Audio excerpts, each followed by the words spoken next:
നമസ്കാരം, കൊട്ടാരക്കര മീഡിയയിലേക്ക് സ്വാഗതം. പ്രശസ്ത തമിഴ് നടൻ ശ്രീകാന്തിനെ ലഹരി കേസിൽ അറസ്റ്റ് ചെയ്തു. നുങ്കമ്പാക്കം പോലീസാണ് ശ്രീകാന്തിനെ കസ്റ്റഡിയിലെടുത്ത് ചോദ്യം ചെയ്യുന്നത്.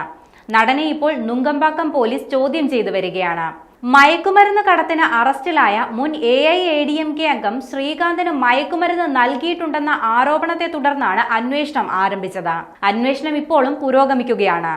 AIADMKയിൽ നിന്ന് പുറത്താക്കപ്പെട്ട പ്രസാദിൽ നിന്ന് നടൻ മയക്കുമരുന്ന് വാങ്ങി ഉപയോഗിച്ചുവെന്നാണ് ആരോപണം. AIADMK പ്രവർത്തകനെ ചോദ്യം ചെയ്യുന്നതിനിടെ നടൻ ശ്രീകാന്തിന്റെ പേര് ഉയർന്നതോടെ പോലീസ് ഇപ്പോൾ അദ്ദേഹത്തോടൊപ്പം അന്വേഷണം നടത്തുകയാണ്. കൊക്കെയിൻ കൈവശം വെച്ചതിന് 1000 ലൈറ്റ്സ് പോലീസ് അറസ്റ്റ് ചെയ്ത ഒരു മയക്കുമരുന്ന് കടത്തുകാരനെ നടന് പരിചയപ്പെടുത്തിയത് പ്രസാദ് ആണെന്നും റിപ്പോർട്ടുകളുണ്ട്. അതേസമയം മയക്കുമരുന്ന് ആരോപണങ്ങളെക്കുറിച്ച് ശ്രീകാന്തും സംഘവും ഇതുവരെ ഔദ്യോഗികമായി ഒരു പ്രതികരണവും നടത്തിയിട്ടില്ല.